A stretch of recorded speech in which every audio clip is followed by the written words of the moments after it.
அனைவருக்கும் மனமார்ந்த மாலை வணக்கம். நான் சக்திவேல் அண்ணாமலைக்கு போர்ட்டில் இருந்தது. இது ஜாவா 42. ஆக்சுவலாக வந்து ஏற்கனவே நம்மளோட கூகுள் மீட்டிங்கில் பேசியிருந்தோம். நம்மளோட டிபிஎஸ் வேல்யூவை எப்படி செட் பண்ணலான்னு. இதில் வந்து நிறைய பேர்த்துக்கு ஒரு கன்ஃபியூஷன் இருக்கும். உங்களுக்கு என்ன கன்ஃபியூஷன் பார்த்தீங்கன்னா, உங்களுக்கு நம்ம எப்பயுமே அப்சல்யூட் த்ரோட்டல் பொசிஷனில் போய் தான் நம்ம வந்து இதை டிபிஎஸ் வேல்யூ நிறைய பேர் செட் பண்ணுறோம்.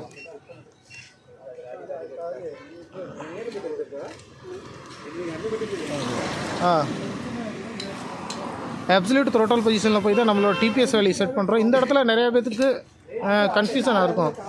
இந்த வண்டியில் எங்கே செட் பண்ணலாம், 8 பாயிண்ட் சில்லறையில் வைக்கலாமா, 7 பாயிண்ட் சில்லறையில் வைக்கலாமா, நிறைய கன்ஃபியூஷன் இருக்கும்.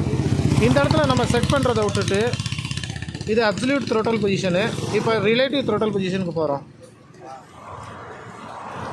இதே இன்னும் கொஞ்சம் பக்கத்தில் போனீங்கன்னா இந்த பாருங்கள், ரிலேட்டிவ் த்ரோட்டல் பொசிஷன். இப்போ ரிலேட்டிவ் த்ரோட்டல் பொசிஷன் போனீங்கன்னா 0-0 இருக்கும். एक्सेलेटर घुमाओ हल्का सा, घुमा के छोड़ो.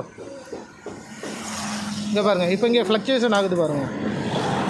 அப்போ இந்த இடத்துல நம்ம வந்து ஒரு एक्सेलेटर छोड़ பஸ் இந்த இடத்துல நம்ம ஒரு டிபிஎஸ் வேல்யூ செட் பண்ணுறதுக்கு நமக்கு கொஞ்சம் ஈஸியாக இருக்கும். அக்யூரேட்டாக எந்த வண்டியாக இருந்தாலும் அக்யூரேட்டாக செட் பண்ணிடலாம்.